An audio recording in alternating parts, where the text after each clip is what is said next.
Meus amigos, que o Senhor nos ampare para termos um estudo oportuno e produtivo. A palavra falada e a palavra escrita são os meios mais fáceis, mais rápidos, mais ágeis para a comunicação entre os homens e os espíritos. Diga-se de passagem, a palavra escrita e falada também são muito usadas na comunicação entre os homens. A palavra escrita, pelas vias mediúnicas, ela tem a vantagem, o benefício de deixar registrada a informação. Não passa para o esquecimento. Então, se usa muito a palavra escrita pelos espíritos, com especialidade nos meios mediúnicos, para a composição de livros. Há uma vasta coleção de livros a nível mundial que foram ditados pelos espíritos, muito particularmente no Brasil. O Brasil foi e é um país rico em médiuns escreventes. Nós teríamos assim apresentaríamos uma lista significativa de médiuns psicógrafos que nos trouxeram belíssimos trabalhos que retrataram o pensamento dos desencarnados, que muitos foram brilhantes escritores nas páginas da história, que nos trouxeram livros, histórias muito bonitas, como foi o caso de Leão Tolstói, ao qual nos referimos no último disco, no último DVD que hoje está sendo distribuído, que é o DVD 57. Quem não leu e se encantou com Guerra e Paz, especialmente no cinema, aqueles livros extraordinários de Victor Hugo, né? O Victor Hugo, como querem os franceses, eram espíritos, embora encarnados, escritores de talento, mas possuíam intimamente uma faculdade mediúnica. Chama-se psicografia o ato de um espírito escrever um texto ou muitos textos através de um médium. Para que o fenômeno aconteça, faz-se necessária a existência no local de um médium contendo a faculdade de psicografia, o chamado médium escrevente, e que se disponha a servir de intermediário entre os dois planos, o plano material e o plano espiritual. E que exista também um espírito que queira apresentar o seu trabalho através desse médium. Nessa hipótese, o trabalho levado a sério, com responsabilidade, ele chega a bons resultados e, com a ajuda da espiritualidade superior, a resultados que trabalham a melhoria da humanidade como um todo. Quem procura a atividade mediúnica da psicografia tem que ter em mente uma máxima. Nem médiuns, nem espíritos sérios ficam à disposição todo o tempo para o feitio do fenômeno da psicografia. Há sempre que se marcar data, hora, organizar um trabalho pela prece, pela concentração, pelo senso de responsabilidade. E, acima de tudo, pelo estudo das obras da codificação, que dissecam o assunto vastamente, muito em especial o livro dos médiuns. Eu me questiono muito se uma pessoa venha a ser um psicógrafo sem estudar o livro dos médiuns, que é aquele conselheiro que vai levando o candidato ao mediunato na direção de um trabalho sério, construtivo.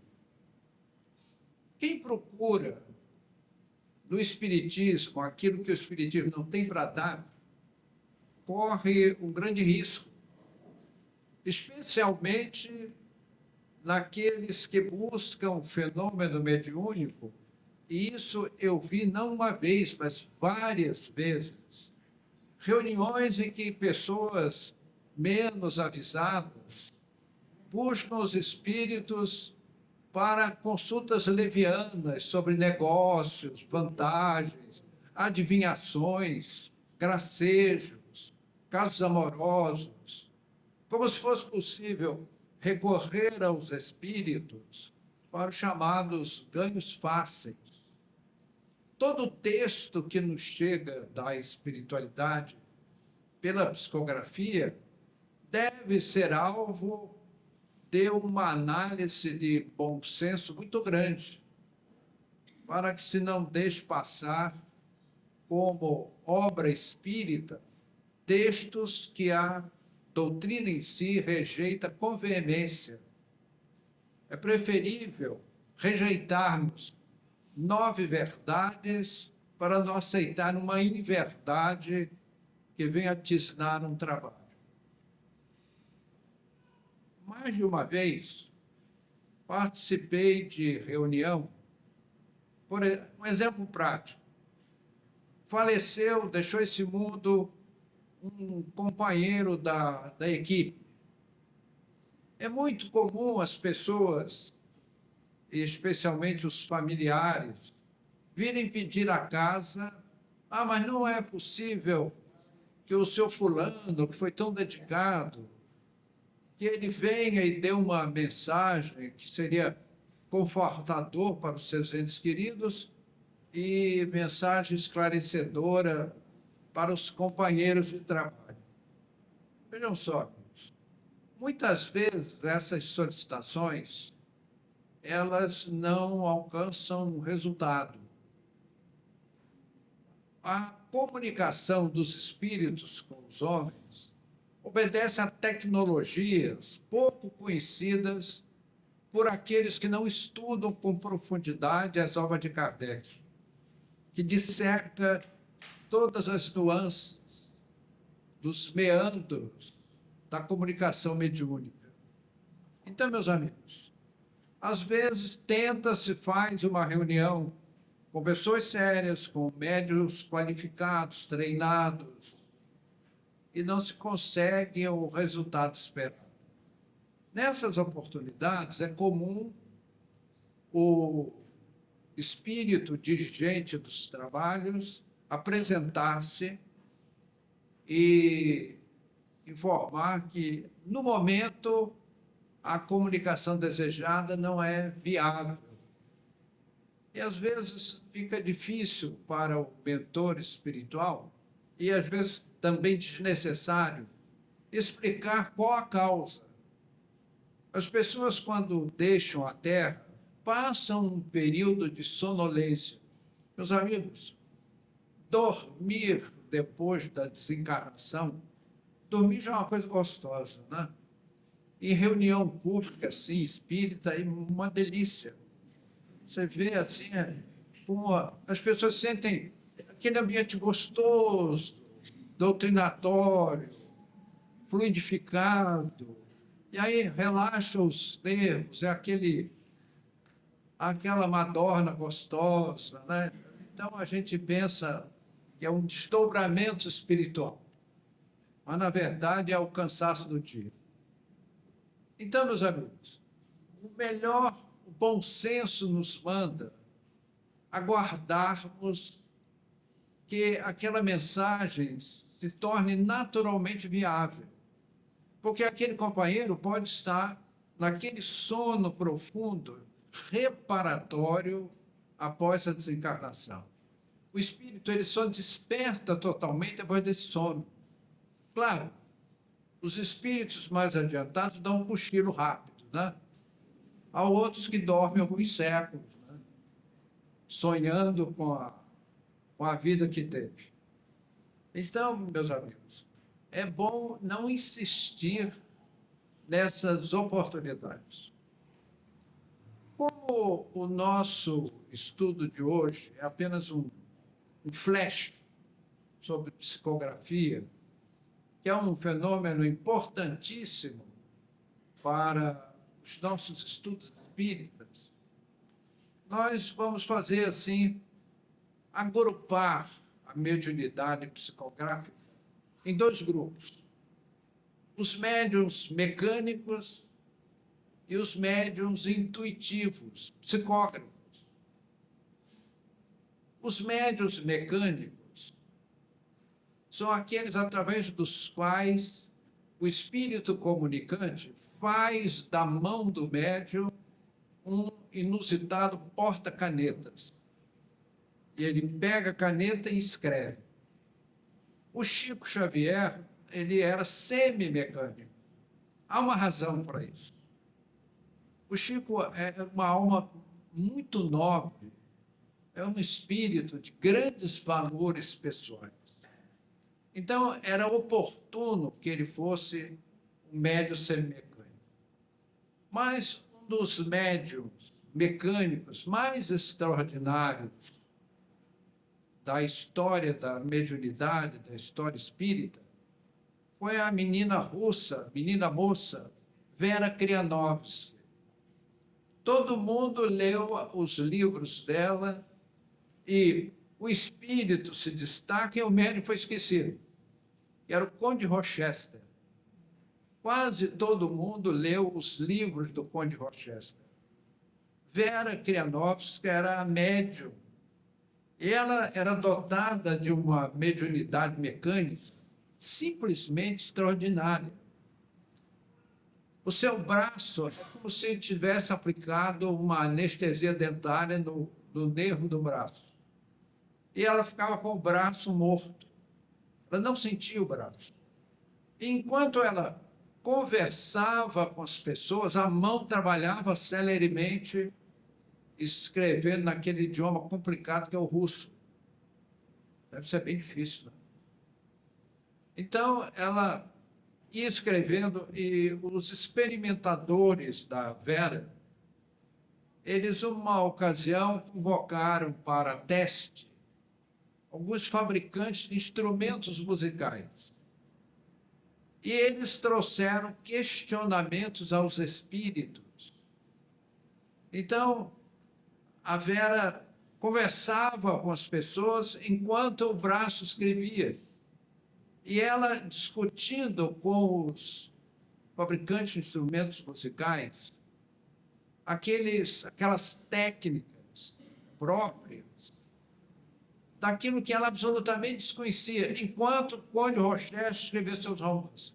Ela era uma moça, uma médium simplesmente extraordinária. E um dos fabricantes, ele fabricava órgãos, e a sua oficina projetou um novo órgão que revolucionaria o mercado, mas ele não estava conseguindo os acordes, todas aquelas sutilezas dos sons, como gostaria. E submeteu aos espíritos onde estava o erro do projeto. Ninguém vai achar que uma menina moça, enquanto Conde Rochester escrevia seus romances, ia explicar técnica de projeto de órgão, coisa que ela absolutamente desconhecia. Então veio um espírito especializado, que foi também na Terra fabricante de órgãos. E o espírito matou a charada. Se o órgão que o senhor projetou tem um erro no lastro. É justamente esse erro que não está permitindo a propagação adequada do som. E ele, então, com a outra mão, desenhou um novo lastro para o órgão em projeto. E foi aplicado o projeto, e o erro foi consertado, e o órgão teve um desempenho extraordinário. Então, meus amigos, isso são páginas da história da mediunidade. E essa menina deixou um vastíssimo, eu não sei quantos livros o Conde Rochester escreveu através da Vera. Mas foram muitos, muitos, e uma delícia de livros. Aqueles livros assim, principalmente livros históricos, que falam do Antigo Egito, dos faraós, do Império Romano, de tantas coisas belas que o Conde Rochester, mais tarde, Vilmont, na Inglaterra, ele nos trouxe para o deleite dos apreciadores das obras psicografadas. Outro fenômeno é o da psicografia inspirada. A psicografia inspirada, o espírito não pega a mão do médium para escrever, ele passa a mensagem. O médium escreve, recebe a informação e, com a parceria do espírito comunicante, ele compõe com as suas palavras os textos, ajudado pelo espírito comunicante. Então, nós vimos aí os dois extremos, a psicografia mecânica e a psicografia inspirada. Vejam bem, meus amigos, é oportuno nós tocarmos de que a comunicação dos espíritos com os homens tem que ser levada muito a sério, com muito senso de responsabilidade. Porque, vejam só, ou nós levamos a sério essas comunicações, ou descambamos para as trivialidades, para a jocosidade, para os assuntos mundanos, frívolos. E ressaltemos bem, os espíritos nobres, as almas elevadas, elas sempre, com muita alegria, respondem os questionamentos das pessoas, quando esses questionamentos objetivam o progresso do gênero humano. Mas no momento em que o assunto descamba para a trivialidade, o que acontece? Esses espíritos, essas almas nobres, se afastam e, ato contínuo, a vibração do ambiente permite a apresentação de espíritos tão levianos quanto os assuntos propostos. E aí o ambiente se torna, às vezes, irrespirável. Eu vi muitas vezes, fui convidado a participar daquela brincadeira com o copo. Vira-se um copo ao contrário, e as pessoas põem o dedo no copo, e letras, aquelas brincadeiras, e sempre com temas bastante corriqueiros, triviais, às vezes até debochados. O que há de se esperar desses espíritos? Desencaminhamento, más informações, e eles não têm o menor escrúpulo de dizer que é Jesus Cristo, Francisco de Assis, Santo Antônio, e vai por aí afora. Se fazem passar, tomando por empréstimo nomes veneráveis da história. E nós corremos um risco com isso.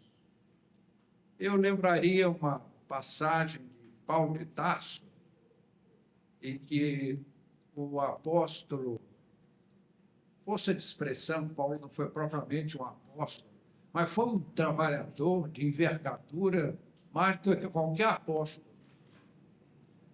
Então, diz ele na sua mensagem: amados, não creiais em todos os espíritos, pesquisai antes se o espírito vem de Deus.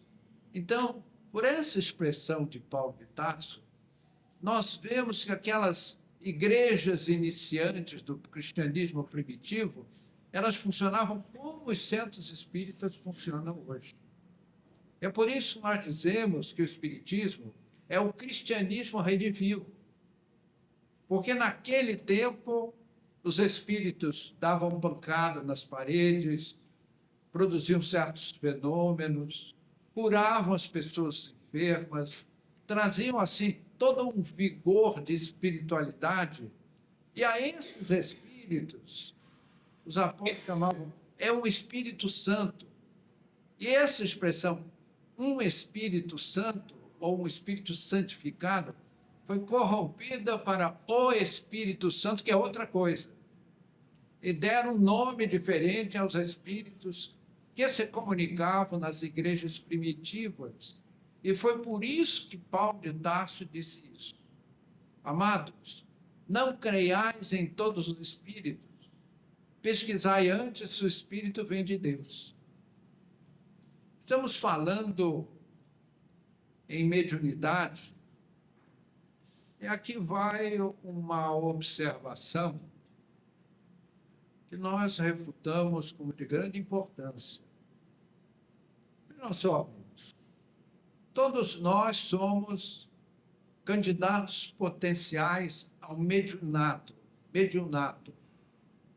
a desenvolvermos a nossa sensibilidade mediúnica para nos esforçarmos num serviço junto à obra do Cristo. Vejam só, mediunidade não é assim como um bazar que você entra para escolher mercadorias. Eu acho mais bonito isso, acho mais elegante aquilo. A mediunidade, qualquer candidato a desenvolver a mediunidade, ele vai ver que algumas ocorrências, alguns fatos fortuitos, o encaminham para uma atividade. Mediunidades nós temos se perde ao infinito querermos dar nomes a essas características mediúnicas. É o médium falante, é o médium escrevente, é o médium doutrinador, é o médium incorporador, é o médium passista, é aquele que doutrina, aquele que faz discurso, aquele que pinta, que escreve, que cura, que esclarece, que consola. Então, as faculdades mediúnicas se perdem no infinito. E o que a pessoa deve fazer?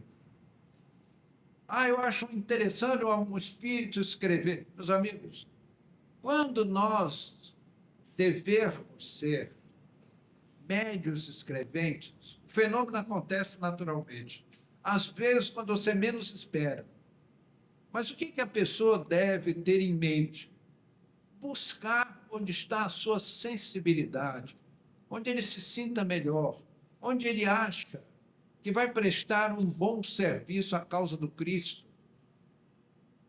E assumir essa atividade com seriedade, com responsabilidade, pontualidade, seriedade, dedicação, renúncia, espírito de serviço, altruísmo, para que esses valores sejam engrandecidos, para que não se vá seguir um caminho por palpite. A própria sensibilidade da pessoa lhe diz qual é o melhor caminho, porque a mediunidade está em toda parte. Aquele até mesmo que cuida de livros, na espiritualidade está assim de bibliotecário desencarnado, ávido, para ajudar algum médium a cuidar de livros, que ele ama os livros, em especial os livros espíritas. Então, a mediunidade está em todo lado, toda parte. Ela pode ser aplicada em quaisquer situações.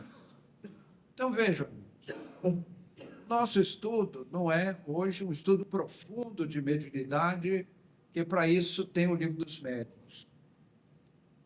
Nós precisamos pôr na nossa cabeça de que não existe mediunidade de primeira e segunda classe. A mediunidade são dons divinos que nos chegam pela misericórdia de Deus. E todo bem vem de Deus. Originariamente, todo bem vem de Deus. E a mediunidade nos é dada para que nós bem apliquemos os nossos dias a ferramenta mediúnica para construirmos em nome de Deus, para que o nosso mundo se torne melhor e possamos, através dos dons mediúnicos, darmos a nossa contribuição para a iluminação do nosso planeta terrestre. Então, amigos, examinando as nossas possibilidades, escolhamos o melhor trabalho que queremos e podemos fazer. Não perca o bonde da história. Jesus reservou um lugar para você no contexto. É uma situação que nós precisamos encarar de frente e assumir a nossa responsabilidade. Nós devemos cuidar de todos os nossos compromissos humanos, as nossas responsabilidades humanas, mas jamais esquecermos a nossa realidade de espíritos eternos. Porque voltamos para a pátria espiritual, e Humberto de Campos gosta muito de usar essa expressão. Quando chegamos à aduana da vida, naquele pórtico em que somos recebidos por um anjo, eu estou plagiando Humberto de Campos, e o anjo, e nós dizemos, o seu anjo, o senhor precisa me deixar passar para os jardins floridos da pátria espiritual. E o que você traz em troca? Eu paguei imposto de renda, fiz declaração de imposto de renda, né? Isso é só para provocar os amigos, né? Para despertar os amigos que ouvem, né? O leão espera que cada um cumpra com o seu dever. Eu também matriculei o filho na escola, eu fui torcedor do time tal, etc. E o anjo já está assim, até quase dormindo, e o candidato às esferas celestes desfiando os seus valores. E ele conta mesmo, mas e o que você fez em termos de espiritualidade? Eu não fiz nada. Essas são as figuras de Humberto de Campos ao descrever a nossa chegada na pátria espiritual.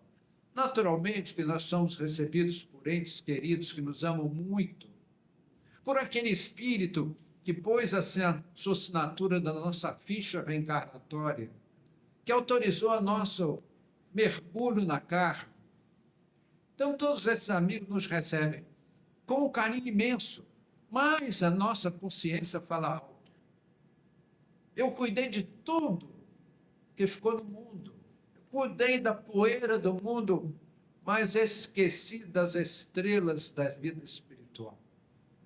E às vezes chegamos na pátria espiritual de mãos vazias de valores eternos. Apenas transitamos pelo mundo, vivemos para o mundo e deixamos o mundo de mãos vazias. E é por isso que Jesus bate à nossa porta. Batei e abrir-se-vos-á. E se o Mestre nos espera com carinho numa oportunidade de trabalho mediúnico, atendamos ao Senhor. Jesus reservou uma tarefa para cada um dos seus filhos encarnados, né? Os 7 bilhões de espíritos encarnados na Terra são chamados a contribuir com a vida espiritual. Especialmente nós, espíritas, porque muito se pedirá a quem muito se deu. Por menor que seja o trabalho mediúnico, pequenininho, mas não passamos a nossa vida em vão. Então, meus amigos, assumamos aquela oferta que Jesus nos faz com amor, para que nós resgatemos pela caridade e não pela dor os passados delituosos que cursamos ao longo das eras. Não percamos o bonde da história e aproveitemos a oportunidade para nos escalarmos, nos alistarmos do grande exército de trabalhadores do Cristo. E que Ele nos abençoe, nos fortaleça, nos inspire para que possamos sermos úteis espiritualmente à humanidade terrena. Que Ele nos abençoe. Muito obrigado.